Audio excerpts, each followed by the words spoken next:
तो हेलो दोस्तों, मैं हूं सुमित और आप देख रहे हैं सुमित टॉक। और आज मैं आपको बताने आ गया हूं कि इसरो की तरफ से एक वैकेंसी निकल के आ गई है। तो उस वैकेंसी का स्टार्टिंग डेट क्या है, सबसे पहले मैं आपको वो बता देता हूं। तो इस वैकेंसी का जो स्टार्टिंग डेट है 10/2/2024 यानी 10 फरवरी 2024 से इस फॉर्म का स्टार्टिंग डेट हो गया। वहीं अगर हम बात करें इसमें लास्ट डेट कब है, तो इस फॉर्म का लास्ट डेट जो है 1 मार्च 2024 को हो जाएगा। वहीं अगर हम बात करें इसमें फ़ी कितना लगने वाला है, तो अगर आप साइंटिस्ट, इंजीनियर और इंजीनियर असिस्टेंट और साइंटिस्ट असिस्टेंट्स के लिए फॉर्म भरते हो तो उसमें आपको 750 रुपये का पेमेंट लगने वाला है। लेकिन उसमें से आपको जो है केवल 250 रुपये लगने वाला है, क्योंकि बाकी जो पैसा है वो आप जब एग्जाम देने जाओगे तो उसके बाद आपका जो पैसा है वो रिफंड कर दिया जाएगा। वहीं अगर आप अदर पोस्ट के लिए भरते हो तो आपको जो है 500 रुपये का पेमेंट करना है, जिसमें जो है आपको मात्र 100 रुपये लगने वाला है, क्योंकि जो है आप जब एग्जाम देकर आओगे तो उसके बाद आपका पैसा रिफंड हो जाएगा आपके अकाउंट में। वहीं अगर हम बात करें इसमें जो है एज लिमिट क्या है, तो इसमें 18 से मिनिमम एज जो है 18 है और मैक्सिमम एज हर पोस्ट के अकॉर्डिंग वेरी करता है, क्या हो सकता है, कितना होना चाहिए।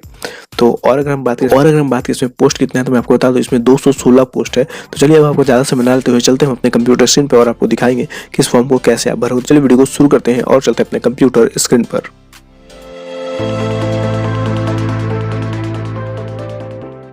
तो जैसे कि दोस्तों आप देख रहे हो, हम आ गए अपने कंप्यूटर स्क्रीन पे और कंप्यूटर स्क्रीन पे आने के बाद आप देख रहे हो मैं यहाँ पे India space research organisation department of space यानी कि इसरो के वेबसाइट पे आ गया हूँ। अगर आपको इस वेबसाइट पे आना है, इस पेज पे, तो आपको सिंपली मेरे डिस्क्रिप्शन बॉक्स में क्लिक करना है, वहाँ पे लिंक दिया हुआ है। आप उस लिंक पे क्लिक करोगे, सीधा आप इस पेज पे आ जाओगे।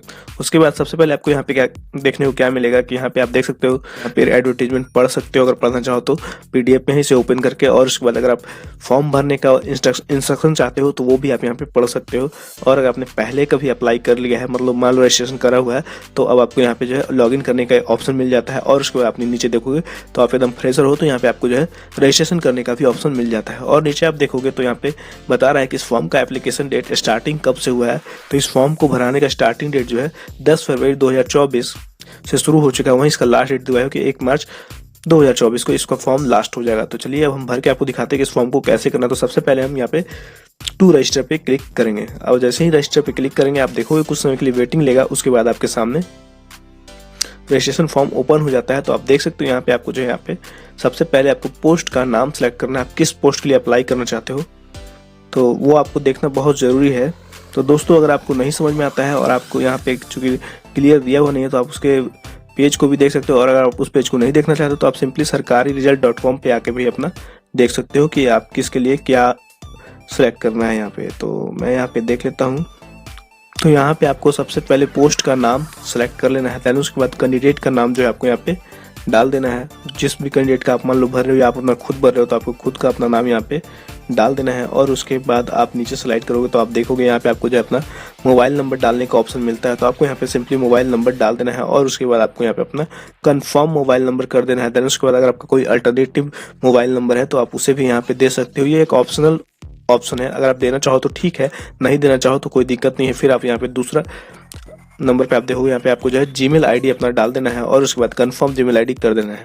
अब आप जैसे ही ये सारी चीज़ डाल दोगे उसके बाद आपको सिंपली जो है क्या करना है, जनरेट। तो उसके बाद आपको सिंपली जनरेट OTP पे क्लिक कर लेना है। अब आप जैसे ही जनरेट OTP पे क्लिक करते हो आपके सामने ऑथेंटिकेशन कैप्चा आता है। तो आपको सिंपली यहाँ पे जो कैप्चा है उसे प्रॉपर भर देना है, जैसे है वैसे ही। उसके बाद आपको सिंपली सबमिट पे क्लिक कर लेना है। अब आप जैसे ही सबमिट पे क्लिक करोगे तो देखो आपके सामने जाएगा kindly use OTP receive on mobile number और जीमेल एड्रेस। तो आपके मोबाइल और जीमेल पे OTP आ जाता है, उस OTP को आपको यहाँ पे फिल कर देना है, भर देना है। और उसके बाद आपको यहाँ पे अब आपको जो OTP डालने के बाद सिंपली वैलिडेट OTP पे क्लिक कर लेना है।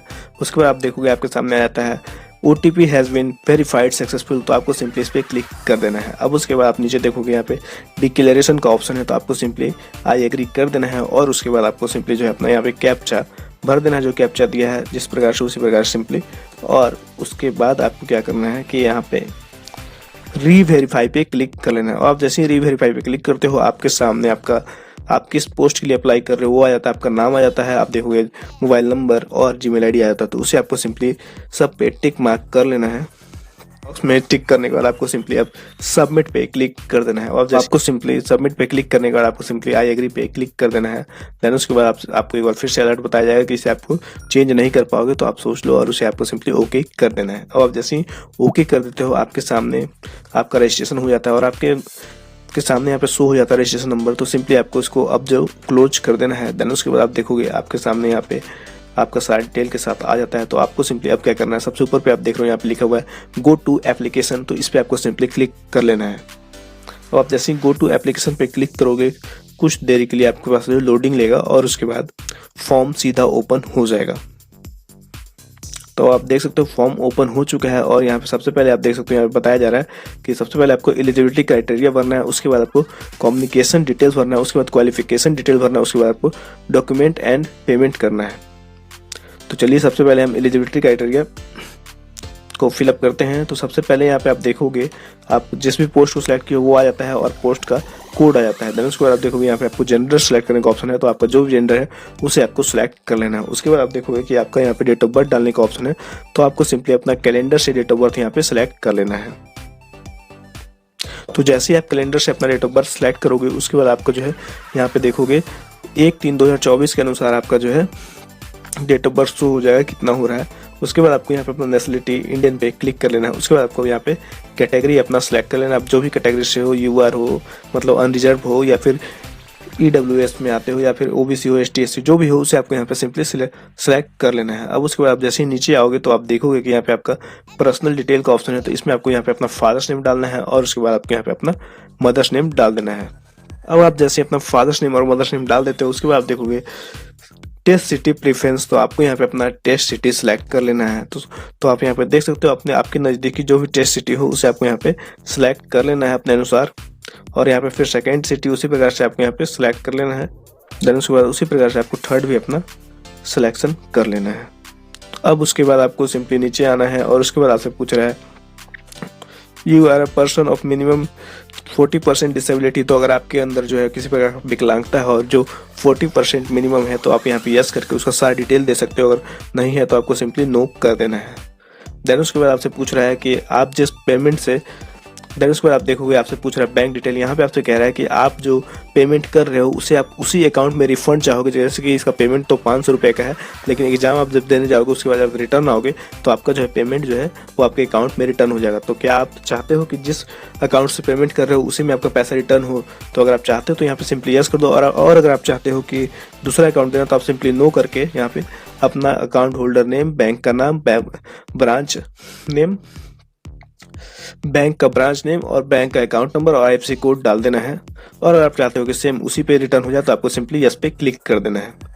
अब आप जैसे नीचे आओगे तो उसके बाद आप देखोगे यहाँ पे आपके सामने आ जाता है, पूछता है क्या आप एक्स सर्विसमैन हो यानी कि आप भूतपूर्व सैनिक हो। अगर हो तो यहाँ पे यस करो, नहीं तो सिंपली नो कर दो। देन उसके बाद आपसे पूछ रहा है कि आप स्पोर्ट कोटा में हो, तो अगर आप स्पोर्ट कोटा के कैंडिडेट हो तो आप यहाँ पे यस कर सकते हो। और आपसे पूछ रहा है कि आप सेंट्रल गवर्नमेंट एम्प्लॉय हो, अगर हो तो आप यहाँ पे यस करो, नहीं तो सिंपली नो कर दो। उसके बाद आप देखोगे आपसे पूछ रहा है नीचे पे कि आप डिपार्टमेंटल कैंडिडेट हो। अगर आप इसरो में पहले से काम कर रहे हो तो यस करके आप यहाँ पे डिटेल दे सकते हो। अगर नहीं कर रहे हो तो सिंपली नो कर देना है। देन उसके बाद आपको क्या करना है, सेव एंड नेक्स्ट पे क्लिक कर लेना है। और आप जैसे ही सेव एंड नेक्स्ट पे क्लिक करोगे आपका डाटा सक्सेसफुल हो जाएगा, तो आपको सिंपली ओके कर देना है। उसके बाद आप देखोगे आपके सामने कोरस्पॉन्डिंग एड्रेस का ऑप्शन आया था, तो आपको अपना यहाँ पे जो कोरस्पॉन्डिंग एड्रेस डाल देना है। यहाँ पे सेकंड लाइन डाल देना है। उसके बाद आपको यहाँ पे अपने कंट्री सेलेक्ट कर लेना है। देन उसके बाद आपको यहाँ पे अपना स्टेट सेलेक्ट कर लेना है। आप जिस भी स्टेट से हो उसे आपको यहाँ पे डाल देना है। उसके बाद आपको अपना जो है डिस्ट्रिक्ट या सिटी, आप जिस भी डिस्ट्रिक्ट से हो उस डिस्ट्रिक्ट को यहाँ पे डाल देना है। और उसके बाद आपका पोस्टल कोड यानी कि पिन कोड जो भी होगा उसे आपको यहाँ पे डाल देना है। और अगर परमानेंट और प्रेजेंट एड्रेस सेम है तो आपको सिंपली यस पे क्लिक कर देना है और ये सेम ऑटोमेटिक फिलअप हो जाएगा। देन उसके बाद आपको सेव एंड नेक्स्ट पे क्लिक कर लेना है। और जैसे सेव एंड नेक्स्ट पे क्लिक करते हो आपके सामने आपसे पूछ रहा है कि आपने जो है अपना मैट्रिकुलेशन यानी कि 10th का जो है एग्जामिनेशन पास कर लिया है, तो आपको सिंपली यस पे क्लिक कर देना है। उसके बाद आप यहाँ से पूछ रहा है कौन से बोर्ड से आपने पास करा है वो डालना है। आपका पासिंग ईयर क्या है उसे आपको यहाँ पे डालना है। स्कूल का नाम क्या है वो डाल देना है। उसके बाद आपने कौन कौन से सब्जेक्ट लिया था, मतलब कौन कौन से सब्जेक्ट दिए हो, तो आप यहाँ पे ऑल भी डाल सकते हो, नहीं तो अलग अलग जो भी सब्जेक्ट हो उसे आप यहाँ पे डाल सकते हो। उसके बाद आपसे पूछ रहा है यहाँ पे आपका जो परसेंटेज आया था या CGPA आया था, तो आप परसेंटेज सेलेक्ट कर लेना। देन उसके बाद आपको यहाँ पे अपना जो है ऑब्टेंड मार्क्स यानी कि आपका कितना मार्क्स आया था 10th में उसे आपको यहाँ डाल देना है। और टोटल मार्क्स कितना है वो आपको यहाँ पे डाल देना है। अब जैसे ही आप इसको भर लोगे उसके बाद आप देखोगे नीचे यहाँ पे आप पूछ रहा है do you have complete the ITI successful. अगर आप पास हो तो यहाँ पास पे करना, अगर फेल हो तो आप ये फॉर्म को नहीं भर पाओगे। तो सिंपली आपको पास पे क्लिक कर लेना है। उसके बाद आपको अपना जो है ITI विथ NCA। तो आपसे पूछ रहा है यहाँ पे आपका जो है डिप्लोमा जो आपने ITI करा है वो आपने नेशनल, यहाँ पूछ रहा है ITI विथ NCA का मतलब है कि आपने अप्रेंटिसशिप भी साथ में करा है, तो आप वो यहाँ पे आपके पास अप्रेंटिसशिप का सर्टिफिकेट भी है, वो आप यहाँ पे डालोगे। अगर आपने नहीं आपके पास अप्रेंटिसशिप का सर्टिफिकेट है तो आप यहाँ पे ITI विथ NTC डाल सकते हो। इसका मतलब होता है कि ट्रेड सर्टिफिकेट तो है आपके पास। देन उसके बाद अब आपको क्या करना है, अपना इंस्टीट्यूट का नाम यहाँ पे डाल देना है और उसके बाद यहाँ पे अपने कौन से सब्जेक्ट से करा है, इलेक्ट्रिकल या इलेक्ट्रिशियन, तो आपको यहाँ पे वो भर देना है। उसके बाद आपसे पूछ रहे हैं पासिंग ईयर कितना था और उसके बाद आपका परसेंटेज था या CGPA था, जो भी था उसे आपको यहाँ पे डाल देना है। उसके बाद आपका मार्क्स कितना आया था वो डाल देना है और उसके बाद आपको जो है टोटल मार्क्स क्या था वो आपको यहाँ पे डाल देना है। उसके बाद आप डिटेल आपको भरने के बाद क्वालिफिकेशन जैसे ITI और 10th का डिटेल भरने के बाद आपको सिंपली जो है नीचे पे आओगे तो आप देखोगे यहाँ पे एक और क्वालिफिकेशन दिया हुआ है, तो अगर आप इसमें डालना चाहो, अगर आपका एक्स्ट्रा है कुछ तो डाल सकते हो, नहीं तो आपको सिंपली सेव एंड नेक्स्ट पे क्लिक कर लेना है। अब आप जैसे ही सेव एंड नेक्स्ट पे क्लिक करोगे आपका डाटा सक्सेसफुल सेव हो जाएगा। उसके बाद आपको सिंपली अपना, तो अब आपको यहाँ पे क्या करना है कि अपना पासपोर्ट साइज फोटो को यहाँ पे अपलोड करना है। सिंपली आपको यहाँ पे क्लिक हियर टू अपलोड पे क्लिक कर लेना है और जैसे ही क्लिक हियर टू अपलोड पे क्लिक करते हो उसके बाद आप देखोगे आपके सामने यहाँ बताया जा रहा है कि फोटो का DPI 200 होना चाहिए, वहीं इसका साइज जो है 50 KB से 100 KB के अंदर होना चाहिए, मतलब 50 मिनिमम होना चाहिए और 100 जो है मैक्सिमम होना चाहिए। देन उसके बाद आप देखोगे यहाँ पे आपको डायमेंशन बताया हुआ है क्या होना चाहिए, तो सिंपली मैं यहाँ पे ब्राउज पे क्लिक करता हूँ और फोटोग्राफ जो है उसे सिंपली अपलोड कर देता हूँ। तो आप देखोगे कि यहाँ पे अपलोड सक्सेसफुल हो जाता है। देन उसको आपको क्लोज कर देना है और उसके बाद आपको फिर से अपना सिग्नेचर अपलोड करना है। तो सिग्नेचर का भी वही कॉन्फ़िगरेशन है कि आपका मिनिमम जो है 50 KB होना चाहिए और मैक्सिमम 100 KB के अंदर होना चाहिए। तो आप देखोगे यहाँ पे कंप्लीट सिग्नेचर भी अपलोड हो जाता है। अब आपको यहाँ पे क्या करना है कि आपने जो 10th पास करा है उसका सर्टिफिकेट यहाँ पे आपको अपलोड करना है। वो आपको बताया जाता है कि 100 KB से 1 MB के अंदर होना चाहिए। तो यहाँ पे और बताया गया है कि फाइल जो है PDF होना चाहिए। तो सिंपली यहाँ पे मैं अपलोड कर देता हूँ। आप देख सकते हो यहाँ पे प्रॉपर वे में अपलोड हो गया है। उसके बाद यहाँ पे मार्कशीट 10th का अपलोड करना है, उसका भी वही है 100 KB से 1 MB के अंदर होना चाहिए और जो है JPG या PDF में होना चाहिए। तो मेरे पास PDF में है तो मैं सिंपली अपलोड कर दे रहा हूँ। देन उसके बाद आपका इंटर्नशिप जो आपका जो ITI है उसका जो है सर्टिफिकेट यहाँ पे अपलोड कर देना है। तो मैं यहाँ पे वो भी अपलोड कर देता हूँ। अब उसके बाद आपने अगर दूसरा भी अगर आपने करा था तो वो आपको सर्टिफिकेट अपलोड करना, नहीं तो सिंपली आपका जो कास्ट है उसका कास्ट सर्टिफिकेट आपको यहाँ पे अपलोड कर देना है। तो सारा चीज़ अपलोड करने के बाद आपको सिंपली नीचे स्लाइड करना है। तो आप देख सकते हो यहाँ पे आपका पेमेंट बता रहा है कि 500 रुपये का पेमेंट लगने वाला है, लेकिन ये पेमेंट जो है आपको 500 रुपये जो लगने वाला है, अगर आप एग्जाम देने जाओगे तो उसके बाद एग्जाम देकर जैसे ही आप रिटर्न आ जाओगे तो आपका जो पेमेंट जो है वो आप जिस मेथड पे चाहोगे उस मेथड पे आपको जो है रिटर्न मिल जाएगा 400 रुपये। 100 रुपये ही पेमेंट है। तो अब जो आपको सिंपली चूज पेमेंट मोड पे ऑनलाइन पे क्लिक कर लेना है। उसके बाद आपको डिक्लेरेशन पे सब पे एग्री कर देना है। उसके बाद आपको अब क्या करना है, सिंपली कैप्चा जो दिया हुआ है उसे प्रॉपर वे में भर देना है और कैप्चा भरने के बाद आपको सिंपली जो है सबमिट पे क्लिक कर लेना है। लेकिन सबमिट पे आप जैसे ही क्लिक करोगे तो बोले please view photograph before submit. तो आपको जो है पहले जो अपना फोटोग्राफ को जो है व्यू करके देख लेना है। तो मैं यहाँ पे व्यू एंड अपलोड पे देख लेता हूँ। तो ये देखो ये सही है और सिग्नेचर को भी व्यू करके एक बार देख लेना है। तो सिग्नेचर व्यू कर लेता हूँ, ये भी सही है। देन उसके बाद आप देखते हैं शायद हो जाएगा।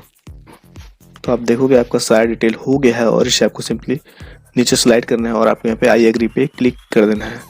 अब आप जैसे ही आई एग्री पे क्लिक करोगे ये आपको जो है SBI के पेमेंट पेज पे आपको यहाँ पे रीडायरेक्ट कर देगा। तो आप यहाँ देख सकते हो कार्ड से इंटरनेट बैंकिंग, वॉलेट, NEFT और ब्रांच पेमेंट भी कर सकते हो। तो आप यहाँ पे अपना कार्ड नंबर डाल दो सिंपली और आप अपना एक्सपायरी डेट और कितना एक्सपायरी ईयर, फिर उसके बाद आपको CVV नंबर और अपना कार्ड का होल्डर नेम और यहाँ पे सिंपली पे क्लिक कर दो। आप जैसे ही पे क्लिक करोगे आपका पेमेंट हो जाएगा और उसके बाद आपका रिसिप्ट जनरेट हो जाएगा। तो उस रिसिप्ट को आप संभाल के रखो तो बस इतना ही था वीडियो में। तो आशा करता हूँ दोस्तों मैं आपको इस वीडियो के माध्यम से बता पाया हूँ कि आप जो है इसरो का जो वैकेंसी है उस वैकेंसी को कैसे भरोगे और आपको समझ में आई होगी। अगर आपको समझ में आती है तो आप हमारे वीडियो को लाइक करें और इसी प्रकार के वीडियो देखने के लिए आप हमारे चैनल को सब्सक्राइब करें। और मैं आपको बताना चाहूँगा दोस्तों, अगर आपको फिर भी किसी प्रकार कोई प्रॉब्लम होता है फॉर्म भरने में तो आप हमें कमेंट कर सकते हैं। मैं आपके कमेंट्स में आपको जो है समझाने की कोशिश करूँगा। तो बस आज के लिए इतना ही था, मिलते हैं अगली वीडियो में, तब तक के लिए बाय बाय। जय हिंद, जय भारत।